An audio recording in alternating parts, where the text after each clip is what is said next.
खा मजा है जीने में जब आग लगी हो सीने में। नमस्कार साथियों, एक अनदर क्लास लेकर आया हूँ। बात करूँगा 12th क्लास के जो भी विद्यार्थी है उनसे आग्रह करता हूँ कि आपसे एक निवेदन करता हूँ, आग्रह करता हूँ, अगर आपके जो भी फ्रेंड है, क्या फ्रेंड नहीं है आपके, अगर फ्रेंड है तो उसके साथ आप ज़रूर शेयर कीजिएगा इस चैनल को, जिससे कि उनको फ़ायदा हो सके और आपका फ़ायदा हो रहा था दूसरे का भी भला कीजिएगा, जिससे कि आपके लिए इससे बड़ी गुरु दक्षिणा कुछ हो नहीं सकती। आप अगर आगे बढ़ाते हैं तो मेरे लिए बहुत बड़ी बात होगी, क्योंकि मैं प्रयास कर रहा हूँ और प्रयासरत रहूँगा आपके लिए हमेशा।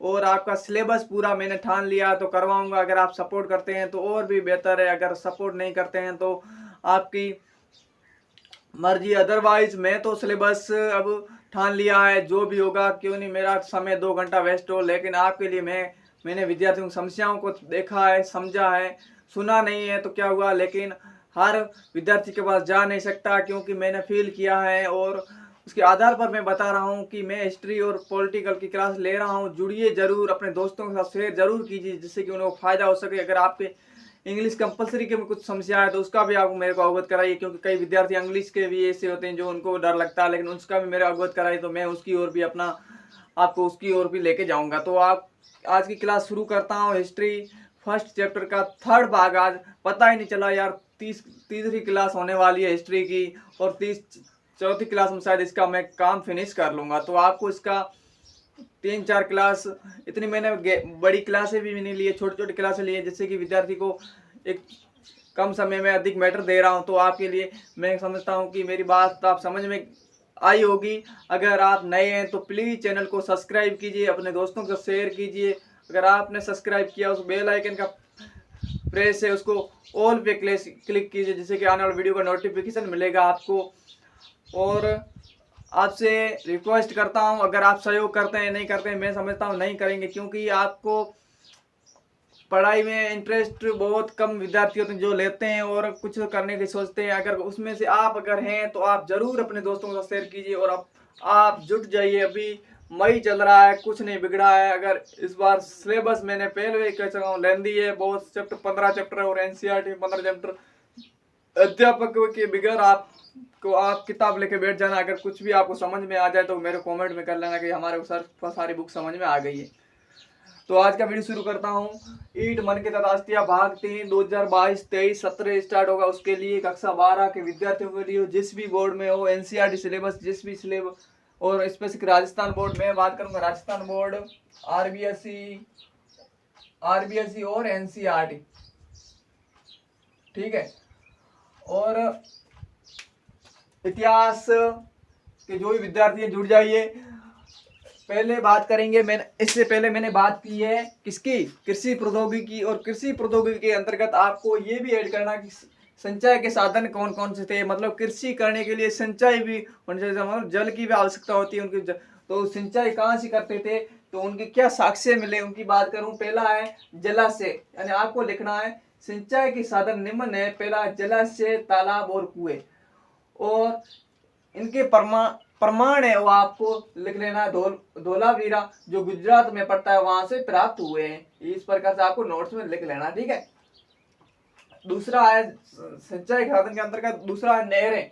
और नहरों सिंचाई के साधन के अंतर्गत नहरें भी महत्वपूर्ण थी, और नहरों के साक्ष्य सोतुगई अफगानिस्तान से प्राप्त हुए हैं। इससे साक्ष्य, ठीक है, प्रमाण कहें साक्ष्य कहें वो भी बात, ठीक है। आगे देखें फसल काटने के औजार कौन से, ये भी उस कृषि प्रौद्योगिकी में ऐड करना है कि फसल भी काटे तो किससे काटते थे, तो ये औजार से काटते। तो औजार किसके बने हुए थे, ये थे धातु के बने हुए थे। औजार किसके बने हुए थे, धातु के बने हुए थे। आगे देखता हूं, फसल के अंदर धान जो पीसने के लिए चक्कियां काम में ली जाती, मतलब ये फसल होती थी, इसे ये धान ये फसल जो भी होती थी, इसे काटने के लिए किसका प्रयोग किया जाता, चक्कियों का प्रयोग किया जाता था। चक्कियां है अनाज पीसने का एकमात्र साधन थी। दूसरा ये पंक्ति लिखना है कि अनाज का एकमात्र साधन पीसने का तो वो था चक्कियां। और चक्कियां मुख्य से अवतल और उत्तल की थी। यहाँ पर मुख्य रूप से मतलब वो है अवतल की चक्की होती थी, जो क्या थी, सालन पत्थर या फिर बलुआ पत्थर से की बनी हुई थी, ठीक है, बनी हुई थी। जो अवतल चक्कियां थी वो किसके पत्थर की, सालन पत्थर या बलुआ पत्थर की। 1 नंबर का प्रश्न पूछा जा सकता है। पूरा अगर कृषि प्रौद्योगिकी का वर्णन कीजिए, 3 नंबर का प्रश्न आ जाए तो आपको ये पूरा बताना पड़ेगा, ठीक है।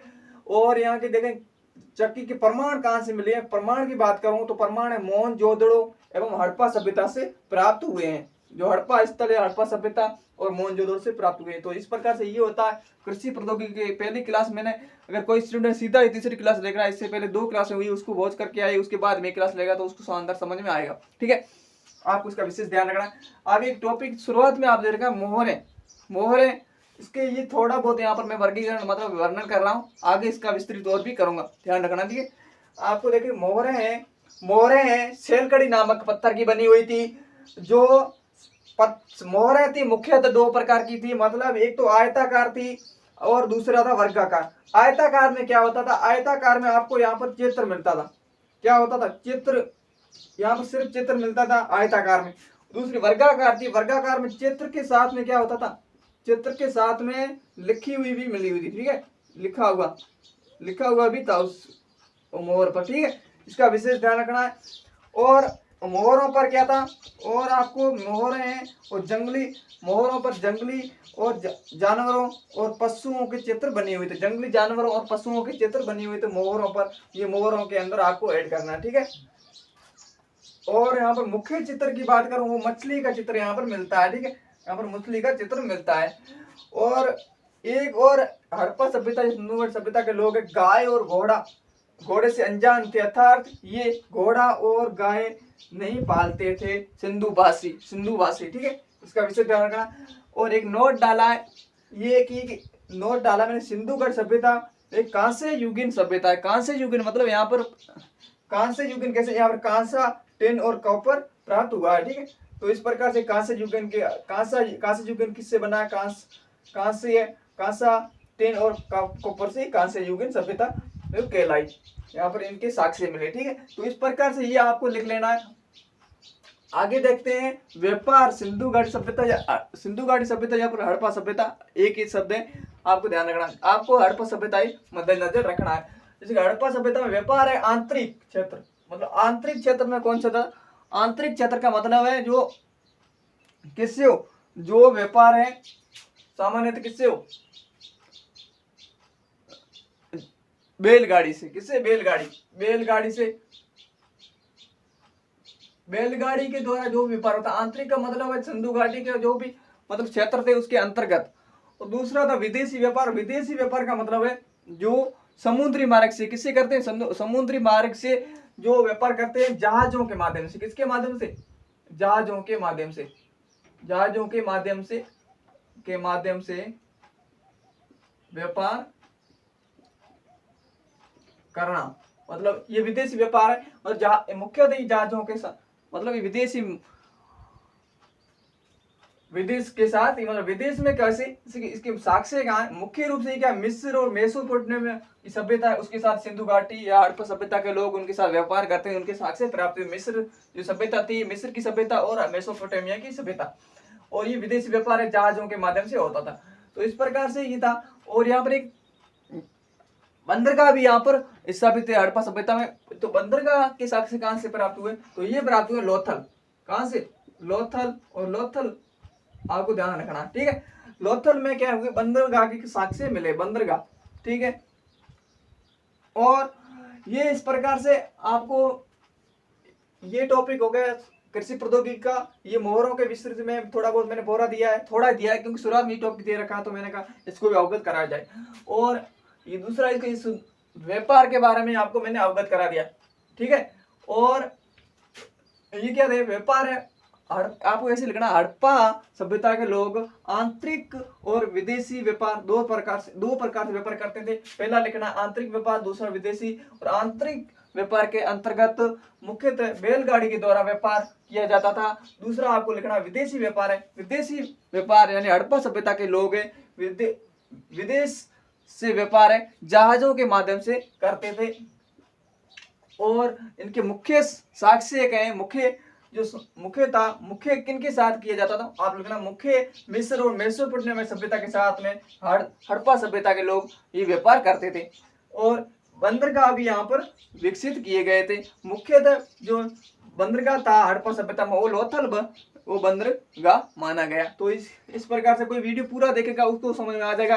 अदरवाइज कोई छोड़ रहा है, कोई स्किप कर रहा है तो कोई पढ़ने का मतलब नहीं है। मैं वहाँ सीधा उसके मतलब फेस टू फेस कहता हूँ, क्योंकि सच्चाई कहना कोई बुरी बात नहीं है, पीठ पीछे किसी की गिला करना अच्छी बात नहीं है, लेकिन अब मुंह पे बोल देते हैं तो कोई बात नहीं, क्योंकि मेरे अध्यापक ने हमें इतना सिखाया। तो मैं आपको बता रहा हूँ यार, आप पूरा वीडियो जरूर देखिएगा। कोई भी देख रहा है, कंपटीशन का भी क्यों ना देख रहा।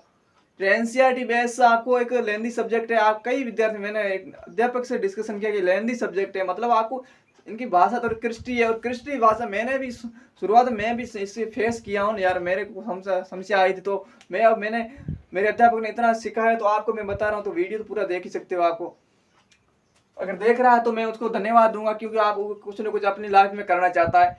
अदरवाइज आगे देखें तो मोहनजोदड़ो के बारे में मैं विस्तृत जो इसका सेकंड भाग था उसके बारे में, इसकी खोज, इसका अर्थ और ये कहाँ पर है, उसके कौन सी नदी के किनारे, मतलब इसके बारे में बता चुका हूँ। आज बात करूंगा कि मोहनजोदड़ो दो भागों में बटा हुआ था। दो भाग कैसे, तो या तो एक तो था दुर्ग भाग, दूसरा था नगर भाग। इसको नगर भाग या फिर दुर्ग भाग, ठीक है, या फिर इसे ऊंचला शेर या फिर निचला शेर भी कहा जाता था। यहाँ पर इसे छोटा भाग, इसको दुर्ग भाग को छोटा भाग कहा जाता था, इसे बड़ा भाग कहा जाता था, ठीक है। ये बड़ा भाग, बड़ा भाग। और अब यहाँ पर देखें, जैसे कि जो दुर्ग भाग था वहां पर क्या थे, धनी लोग निवास करते थे, ठीक है। धनी लोग और कौन से, पुरोहित और राजा वर्ग यहाँ पर निवास करता था। तो राजा और ये पुरोहित धनी लोग निवास करेंगे तो ये तो क्या होगा, यहाँ पर जनसंख्या बहुत कम होगी।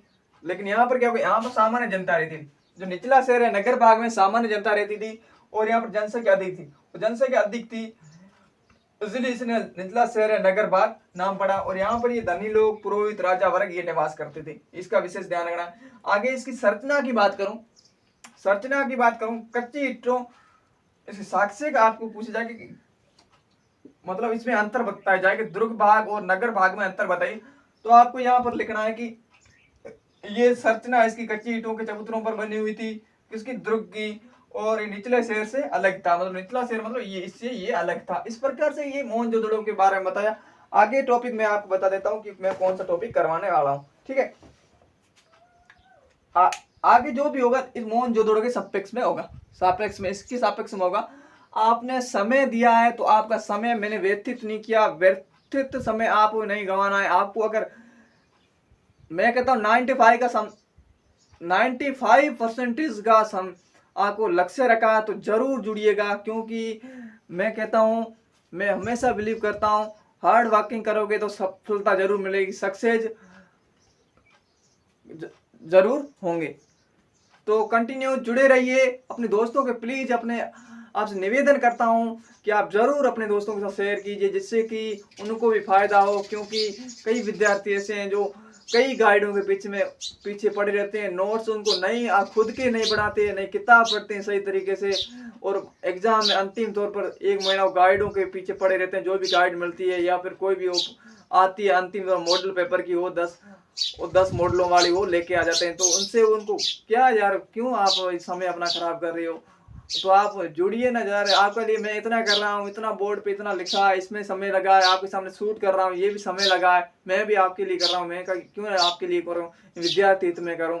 तो आप जरूर जोड़िए अपने दोस्तों के साथ। इतना आपका करते हुए बनता, जो भी मेरा वीडियो देख रहा है, या फिर आप पढ़ रहे हो नहीं पढ़ रहे हो, अगर नहीं पढ़ रहे हो तो आपके दोस्त भी, आपके अड़ोस पड़ोस में कोई भी तो 12वीं कक्षा का विद्यार्थी है तो उनको जरूर अवगत कराइए कि ये भी एक मैंने विद्यार्थी हित में बनाया है, प्रयास है मेरा। अगर आप सहयोग देंगे तो मेरे सफल जरूर होगा। आप एंटरटेनमेंट आप जरूर बहुत देखते हो, लेकिन पढ़ाई वाली चीज क्यों नहीं देखते, आपको मेरे को समझ में नहीं आता। आपको एंटरटेनमेंट देखना चाहिए, उसका भी समय होगा, लेकिन ये पढ़ाई वाले आप अंतिम साल है स्कूल शिक्षा का, जरूर जुड़िएगा। मैं आपको इतना कहूंगा, और कहने की मेरे पास कोई है नहीं, क्योंकि और अगर आप खुद 12वीं में आगे खुद ही समझते हैं कि इतना कुछ कर रहा हूँ यार, इतना आप कर सकते हो, अपने दोस्तों से शेयर तो कर सकते हो, आगे से आगे फॉरवर्ड करो अपने ग्रुप के साथ। ग्रुप जो भी आपकी स्कूली ग्रुप है, या फिर अगर कोई पढ़ाई का आपका स्टूडेंट का ग्रुप है तो आप उसमें शेयर जरूर कीजिए, उनको भी फायदा होगा।